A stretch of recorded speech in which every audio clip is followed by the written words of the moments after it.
सभी को राम राम, सुप्रभात। कैसे हो आप सभी लोग? उम्मीद करती हूँ सभी स्वस्थ होंगे, मस्त होंगे और अपने कार्य में व्यस्त होंगे। तो मैं ऋषिका आज आप लोगों के सामने कहानी लेकर आई हूँ। कहानी का नाम है मौन का महत्व। एक मछली मार काटा डाले तालाब के किनारे बैठा था। काफी समय बाद भी कोई मछली कांटे में नहीं फंसी, ना ही कोई हलचल हुई। तो वह सोचने लगा, कहीं ऐसा तो नहीं है कि मैंने कांटा गलत जगह डाला है या कोई मछली ही ना हो। उसने तालाब में झांका तो देखा कि उसके कांटे के आसपास में तो बहुत सी मछलियां थीं।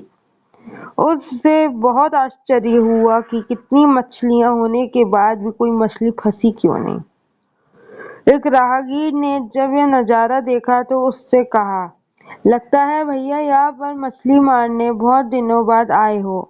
अब इस तालाब की मछलियां कांटे में नहीं फंसती।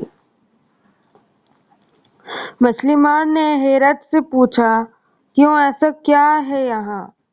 राहगीर बोले, पिछले दिनों तालाब के किनारे एक बहुत बड़े संत ठहरे थे।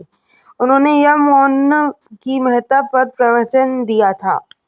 उनकी वाणी में इतना तेज था कि जब वे प्रवचन देते तो सारी मछलियां भी बड़े ध्यान से सुनती। यह उनके प्रवचनों का ही असर है कि उसके बाद जब भी कोई इन्हें फंसाने के लिए कांटा डालकर बैठता है तो ये मौन धारण कर लेती है।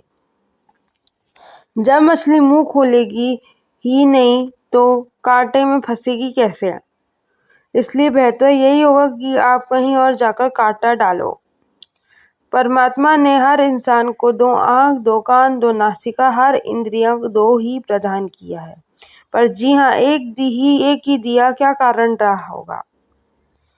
क्योंकि यह एक ही अनेकों भयंकर परिस्थितियों पैदा करने के लिए पर्याप्त है। संत ने कितनी सही बात कही कि जब मुंह खोलोगे ही नहीं तो फंसोगे कैसे? अगर इंद्रियां पर संयम करना चाहते हैं तो इस जीहा पर नियंत्रण कर लेवें, बाकी सब इंद्रियां स्वयं नियंत्रित रहेंगी। यह बात हमें भी अपने जीवन में उतार लेनी चाहिए। एक चुप सो सुख।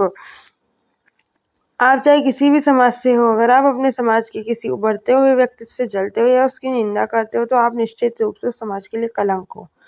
जय जय श्री राम, जय हिंद। सदैव प्रसन्न रहिए। जो प्राप्त है वही पर्याप्त है। धन्यवाद। जय हो, सदा विजय हो।